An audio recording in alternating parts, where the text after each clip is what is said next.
بسم الله الرحمن الرحيم. الحمد لله رب العالمين، وصلى الله على نبينا محمد وعلى آله وصحبه ومن والاه.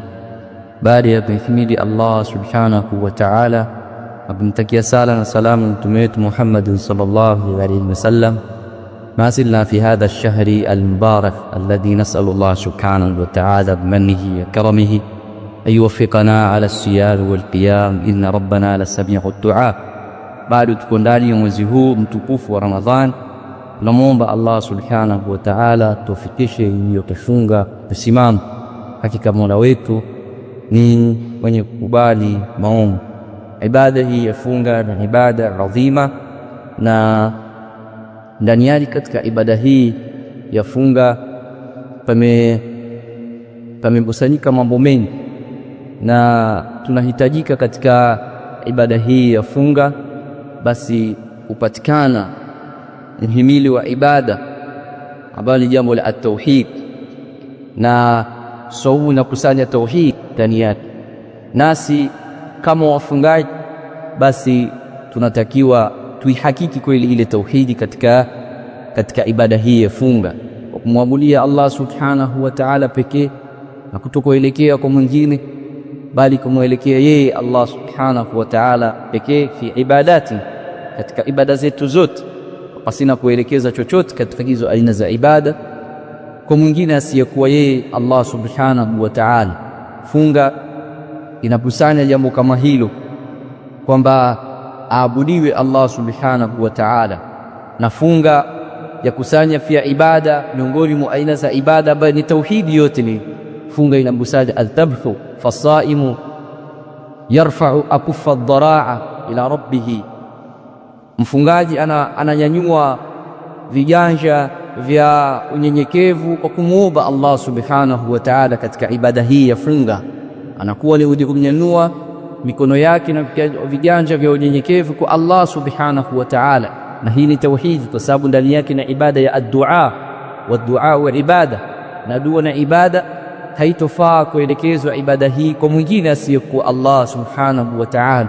Lakini mfungaji anakusanya pia katika ibada hii ya funga al-khushu', unyenyekevu.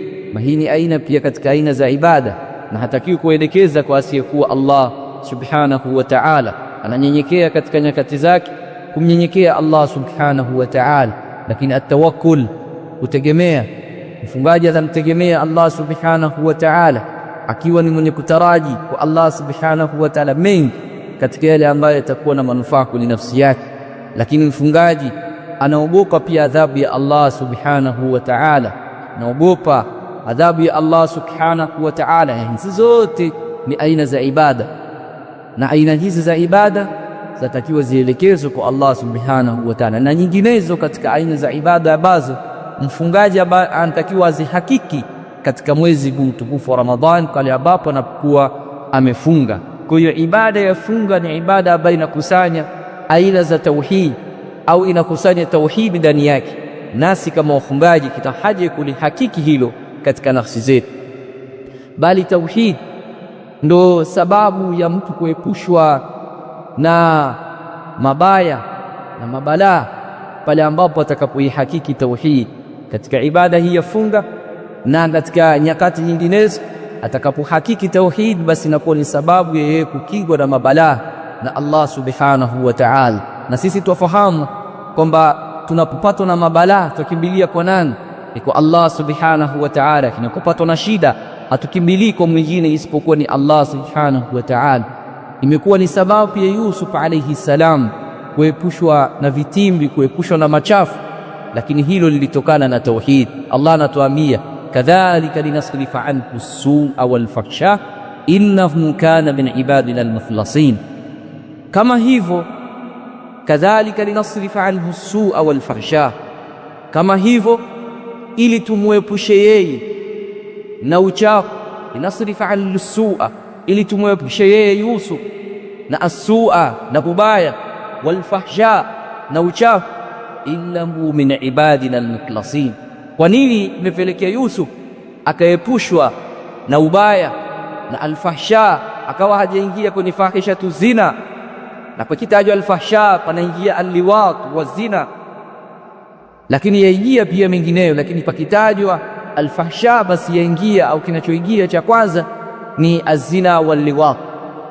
Kwa hiyo imekuwa ni sababu ya Yusuf alayhi salam kuepushwa na kuwepo mbali na Allah subhanahu wa ta'ala kutokana na mabaya, kutokana na fahishatu zina. Hayo yamezalikana kwa yeye kuwa ni katika watu wa ikhlas, watu wenye kutakasa ibada zao kwa ajili ya Allah subhanahu wa ta'ala. Allah anatuambia innahu kana min ibadina al-mukhlasin, hakika yeye alikuwa ni katika waja wetu wenye ikhlas, yani wenye kutakasa matendo yao kwa ajili ya Allah pekee na kutokumchanganya Allah katika hayo matendo na mwingine asiyekuwa Allah subhanahu wa ta'ala. Hii ikawa ni sababu ya Yusuf kuwekwa mbali na uchafu, lakini pia ni sababu ya kuwekwa mbali yeye na yale yaliokuwa mabaya. Lakini haya yamezalikana na tauhid. Kwa hiyo wanasema wanaochuoni katika al-asbab, miongoni mwa sababu ambazo zitamfanya mtu akingwe na mabalaa na akingwe na mabaya ni kwa yeye kuwa mwenye kupwekesha Allah subhanahu wa ta'ala, kwa kuihakiki tauhid fi nafsi, katika nafsi yake. Kwa hiyo ibada hii ya funga imekusanya aina nyingi katika aina za at-tauhid, na tuna haja uhakiki ndani ya ibada hii ya funga, kuzihakiki hizo aina za tauhid ili tukubaliwe na Allah subhanahu wa ta'ala. Hili la kwanza. Lakini la pili, mwezi huu ili kuzihifadhi funga zetu, basi tunatakiwa tuhifadhi ndimi zetu, tuhifadhi ndimi zetu na tuhifadhi matendo yetu, tuhifadhi vitendo vyetu na tuhifadhi maneno yetu, ili tusije tukawa tumeacha kula vizuri na kunywa vizuri, lakini pia na kuyaelea yaliyokuwa ya halali kwa sababu ya dini zetu na matendo yetu, ikawa ni sababu tukawa tumeshinda na jaburi na tukawa hatujapata chochote mbele za Allah subhanahu wa ta'ala. Akifunga mtu falyasum au faltasum jawarikuhu, kama anavyosema Imam Ibn al-Qayyim rahimahullah ta'ala, akifunga mtu basi viungo vyake pia na vyenyewe vinatakiwa vifunge. Pale ambapo itakapokuwa ni funga ya mmoja wenu, basi viungo vyake na vyenyewe vifunge.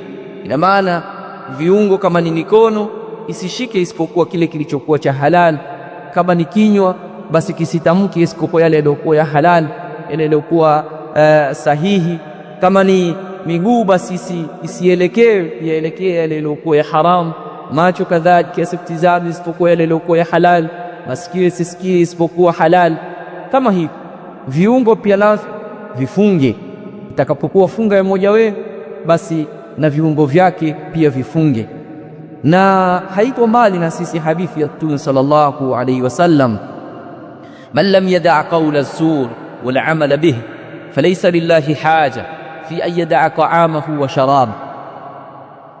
Mtume sallallahu alayhi wasallam anatuambia katika hadithi hii, yule ambaye hatuacha maneno ya uongo, maneno ya urongo, yule ambaye hatuacha maneno ya urongo wal 'amala bihi, na kuyafanyia kazi maneno hayo, falaysa lillahi haja, basi Allah hana haja fi an yada'a ta'amahu wa sharaba, kwa yeye kuacha chakula chake na kinywaji chake. Allah hatakuwa na haja na ile na kule kuacha kwake vinywaji vyake, lakini pia kuacha chakula chake. Pale ambapo hatoacha maneno ya uzushi, maneno ya urongo, basi Allah hana haja na yeye kule kuacha kuacha kula kwake na kuacha kunywa kwake. Kwa maana pale ambapo tutakapokuwa tumefunga, basi tujiepushe na kila yale ambayo yenye kujeruhi funga zetu. Kila lile ambalo litakuwa ni sababu ya kujeruhi funga yako, basi wewe unatakiwa uepukane nalo, kae nalo mbali, na uelekee kwenye lile ambalo litakuwa ni sababu ya kuihifadhi funga yako. As'alullah subhanahu wa ta'ala bimannihi wa karamihi ay yuwaffiqana lima fihi ridah, innahu waliyyu dhalika wal qadiru alayhi. Subhanakallahumma wa bihamdik, ashhadu an la ilaha illa anta astaghfiruka wa atubu ilayk.